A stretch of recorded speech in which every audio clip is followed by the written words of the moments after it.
Hello everyone, welcome back to our new session. आवाज आ रही है मेरी? Yes, hello, good evening everyone. आज का सेशन हम स्टार्ट करते हैं. आज के सेशन में हम बायस क्लियर करेंगे और फिर डायरेक्टली चलते हैं मार्केट स्ट्रक्चर्स पे. Okay, hopefully we all are in profits in this week. Okay, जैसे हमने वीक लास्ट वीक में हमने जैसे डिस्कस किया था कि एटलीस्ट हम end of the week minimum हम 10 to 20% प्रॉफिट्स में ही रहेंगे. ठीक है, तो ये चीज़ पे हम लास्ट में बात करते हैं. बट यस, जो मैंने दो तरीके बताए थे बायस फाइंड करने के वो सारे तरीके इनफैक्ट मार्केट में बहुत अच्छी तरीके से वर्क भी हुए हैं. ठीक है, मैंने बताया था आपको डोजी के बाद एक अच्छा खासा रैली बनता है. ठीक है, तो यस, एंड आज मैंने और एक सेटअप बताया था एक्सटर्नल लिक्विडिटी पे. ठीक है, एक्सटर्नल लिक्विडिटी क्या होती है, कैसे होती है, उस पर भी मैंने बताया था. ठीक है, तो वो भी आपको यहाँ पे बता देता हूँ मैं. रुक जाओ रुक जाओ.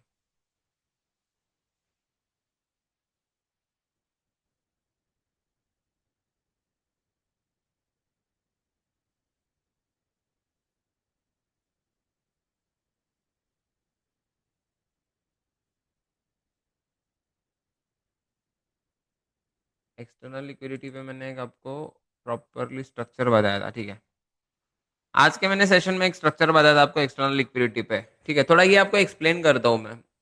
ओके, और एक बार जो ये आपको हुआ था और एक बार वापस से एक्सप्लेन करता हूँ मैं, तो कैसे होता है क्या होता है वो थोड़ा बता देता हूँ मैं. ये स्ट्रक्चर प्रीवियस डे का कैंडल है.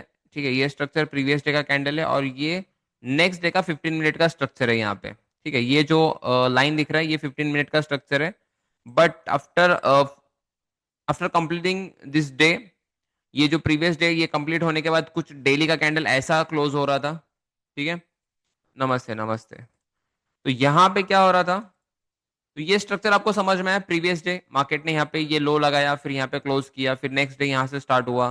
फिर जब मार्केट प्रीवियस डे की लिक्विडिटी लेके प्रीवियस डे की जब लिक्विडिटी लेगा और फिर जब एक मार्केट स्ट्रक्चर शिफ्ट बनाएगा, तब क्या हम कर सकते हैं मार्केट में एक अच्छा खासा बाइंग सेटअप फाइंड कर सकते हैं. ठीक है, जब आपको आज मार्केट स्ट्रक्चर समझ में आएगा तब ये आपको चीजें थोड़ा बहुत ज्यादा सिंपल लगने लगेंगी. ओके, पहले तो हम जाते हैं कि मार्केट स्ट्रक्चर क्या होता है, पहले ये समझते हैं. There are how many types of trends? Let me know how many types of trends. Heart to heart 3 types, 4 types, किसी ने बताया? Up down sideways, yes definitely. तो पहला क्या है स्ट्रक्चर, पहला क्या है समझ लेते हैं मार्केट में. ठीक है, आज का स्ट्रक्चर क्या है? आज का स्ट्रक्चर क्या था मार्केट में? आज बेरिश स्ट्रक्चर था न्यूयॉर्क तक, सॉरी लंदन, लंदन मिड तक आज बेरिश स्ट्रक्चर था. उसके बाद अचानक मार्केट बुलिश स्ट्रक्चर में शिफ्ट हो गया. तो ये है मार्केट स्ट्रक्चर, बता देता हूँ मैं आज. तो ये है बुलिश स्ट्रक्चर, फिर यहाँ पे आता है एक साइडवेज स्ट्रक्चर, उसके बाद यहाँ पे आता है एक बेरिश स्ट्रक्चर. ठीक है, यहाँ पे एक बेरिश स्ट्रक्चर है. तो बुलिश बेरिश दोनों स्ट्रक्चर है एंड साइडवेज भी एक स्ट्रक्चर है. ठीक है, हर एक स्ट्रक्चर में क्या बनता है क्या नहीं बनता वो आपको थोड़ा बता दो. आपने अभी तक हमने क्या सीखा था कि जब मार्केट अप ट्रेंड में हो तो higher high and higher lows form होते थे, राइट?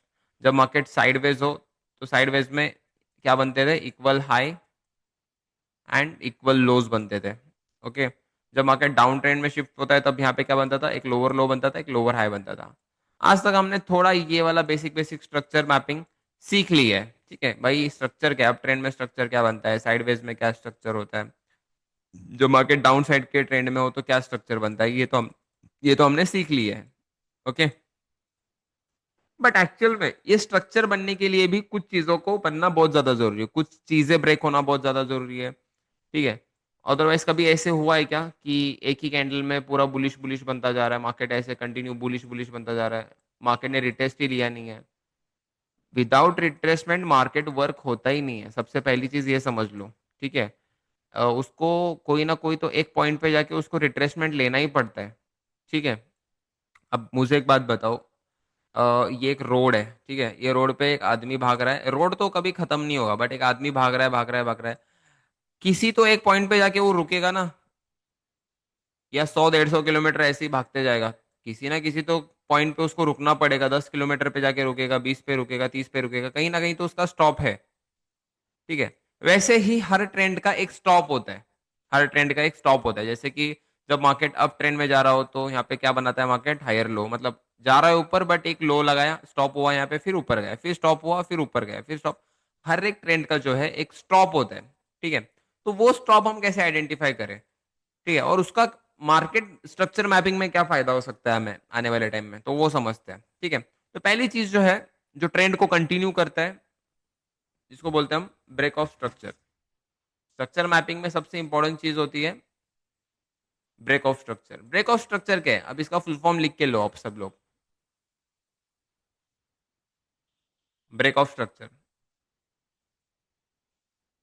लिख लिया फुल फॉर्म। ओके, एक्चुअल में ब्रेक ऑफ स्ट्रक्चर बनता क्या है और ब्रेक ऑफ स्ट्रक्चर बताता क्या है।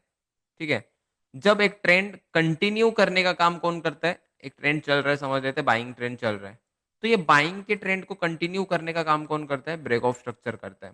ठीक है, ब्रेक ऑफ स्ट्रक्चर हमें ये बताता है कि ये ट्रेंड जो है लंबे टाइम तक चल सकता है, अदरवाइज कुछ अच्छे टाइम तक चल सकता है। ओके, तो ये ब्रेक ऑफ स्ट्रक्चर बनता कहाँ पे है, पहले वो समझ लेते हैं। ठीक है, जब मार्केट अप ट्रेंड में हो, जब मार्केट अप ट्रेंड में हो तो break of structure higher high पे बनता है। ठीक है, एंड जब मार्केट डाउन ट्रेंड में हो तो ये हायर, सॉरी, लोअर लो पे बनता है। ओके, तो ये चीज समझ लो ब्रेक ऑफ स्ट्रक्चर होता कहाँ पे है और ये क्या होता है। पहले तो मैं समझाता हूँ आपको कि up trend and down trend में दोनों साइड के लिए समझाऊंगा। पहले हम देखेंगे डाउन ट्रेंड।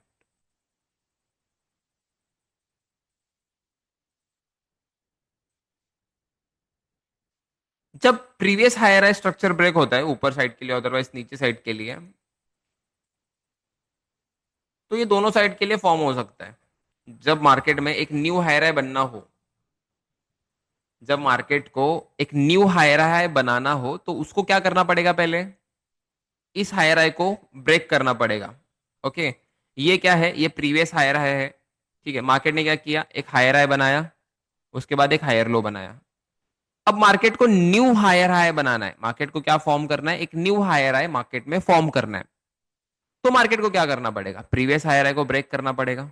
ठीक है, अब बहुत सारे स्ट्रक्चर्स में वैलिड इनवैलिड चीजें होती है। अब बहुत सारे break of structure valid invalid का सीन क्या होता है वो आपको रियल चार्ट पे ही समझ में आएगा, बट यहाँ पे मैं एक चीज समझा रहा हूँ कि जब मार्केट प्रीवियस हाई को ब्रेक करके एक न्यू हायर हाई बनाने के लिए जाता है तो उसको क्या करना पड़ता है, एक स्ट्रक्चर ब्रेक करना पड़ता है। ठीक है, उसको क्या करना पड़ता है, एक स्ट्रक्चर यहाँ पे क्या करना पड़ता है, ब्रेक करना पड़ता है। अब यहाँ पे समझ लेते हैं एक ग्रीन कैंडल फॉर्म हुआ है एंड यहाँ पे एक अच्छा खासा क्लोजिंग भी आया है, एक अच्छा खासा क्लोजिंग भी आया है। तो इस पॉइंट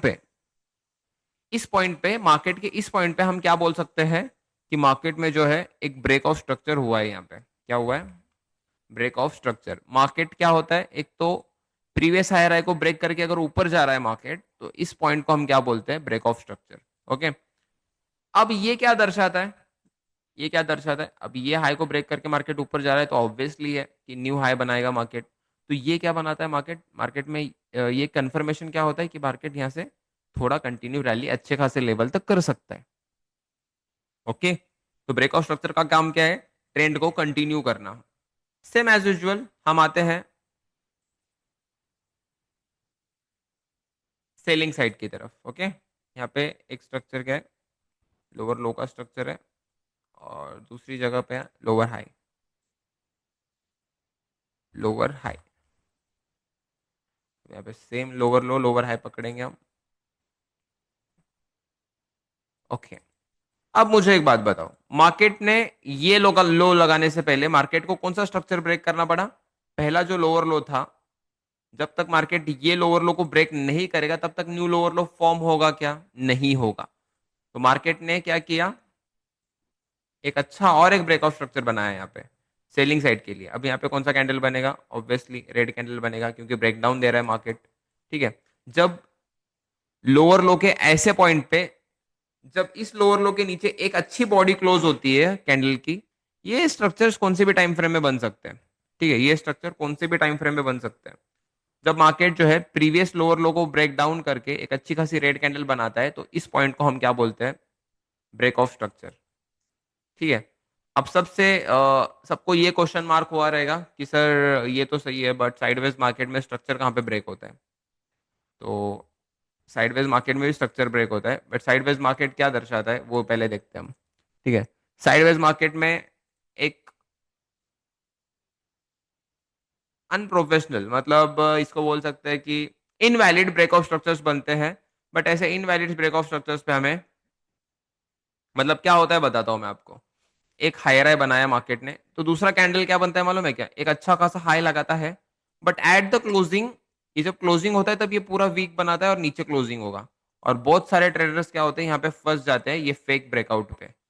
तो जब मार्केट साइडवेज होता है तब ऐसे बहुत सारे फेक ब्रेकआउट्स आते एंड ब्रेकडाउन्स आते हैं, जिसपे हम ट्रैप होते हैं। ठीक है।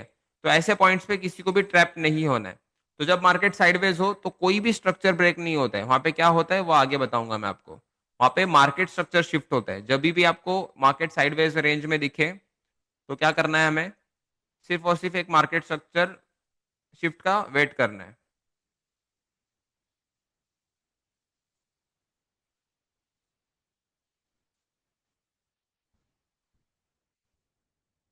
कि क्या साइडवेज मार्केट में ब्रेकआउट स्ट्रक्चर नहीं होता, क्या होता है, फेकआउट्स होते हैं। ठीक है, ये फेकआउट से हमें क्या बचना है।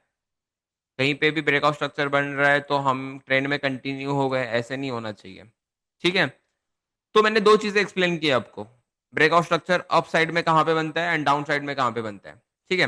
और सबसे इंपॉर्टेंट चीज, अब ये बहुत कुछ लोगों को पता होगा, कुछ लोगों को पता नहीं होगा। ठीक है। अब ब्रेकआउट स्ट्रक्चर बेसिकली हर एक बंदे को पता होगा ये बैच में, जो बिगिनर्स छोड़ के। पर आपको एक चीज बताता हूँ, हर एक ब्रेकआउट स्ट्रक्चर वैलिड होते हैं या नहीं होते, हर एक ब्रेकआउट स्ट्रक्चर वैलिड होते हैं नहीं होते। तो ये कुछ स्ट्रक्चर्स है कि यहाँ पे ब्रेकआउट स्ट्रक्चर हुआ, यहाँ पे ब्रेकआउट स्ट्रक्चर हुआ। मोस्ट ऑफ द ट्रेडर यही गलती करते हैं कि उनको वैलिड ब्रेकआउट स्ट्रक्चर ही पता नहीं होता। वैलिड ब्रेकआउट स्ट्रक्चर ही पता नहीं होता। 1 मिनट का ब्रेकआउट स्ट्रक्चर देखा, 5 मिनट का ब्रेकआउट स्ट्रक्चर देखा, this is not a valid breakout structure. कभी भी आप ब्रेकआउट स्ट्रक्चर देख रहे हो तो हायर टाइम फ्रेम में देखो, अदरवाइज लोअर टाइम फ्रेम में देख रहे हो तो छोटे छोटे ब्रेकआउट्स को मिस कर दो। ठीक है। कभी भी एक चीज ध्यान में रखना, यहाँ पे अगर छोटे टाइम फ्रेम पे जाओगे तो बहुत सारे ब्रेकआउट स्ट्रक्चर मिलेंगे। सिर्फ और सिर्फ मेजर टाइम फ्रेम के ब्रेकआउट स्ट्रक्चर्स पे आपको बिलीव करना है। ठीक है, जैसे कि 15 मिनट, 30 मिनट, तो ऐसे टाइम फ्रेम्स पे क्या करना है आपको, ब्रेकआउट स्ट्रक्चर का वेट करना है। ठीक है। बड़े टाइम फ्रेम पे ही ब्रेकआउट स्ट्रक्चर बन सकते हैं, जैसे कि 15 मिनट। मतलब क्या हो सकता है देखो, अगर आप छोटे टाइम फ्रेम पे ब्रेकआउट स्ट्रक्चर देखोगे, ब्रेकआउट स्ट्रक्चर हुआ, फिर एक कैंडल में ही पूरा रिवर्स हो सकता है। अगर आपको पूरा स्ट्रक्चर स्ट्रांग ही चाहिए तो आपको टाइम फ्रेम भी बड़े देखने चाहिए। इवन 5 मिनट्स भी देख चेक कर सकते हो, बट 5 मिनट से नीचे नहीं आना है हमें। ठीक है। और दूसरी चीज, जब भी प्रीवियस हायर हाई ब्रेक हो यहाँ पे, जब भी प्रीवियस हायर हाई यहाँ पे ब्रेकआउट मिले प्रीवियस हायर हाई को, तो कैंडल क्लोजिंग का यहाँ पे वेट करना पड़ेगा आपको। हमेशा ये चीज ध्यान में रखना, जब कैंडल क्लोज हो तो यहाँ से क्या करना, एक बाइंग साइड का ट्रेड जो है वो प्लान करना। ठीक है। उसके लिए भी बहुत सारे क्राइटेरियाज है, बस आपको इतना याद रखना है कि स्ट्रक्चर कहाँ पे ब्रेक हो रहा है। ठीक है। तो 15 minute is big one for boss.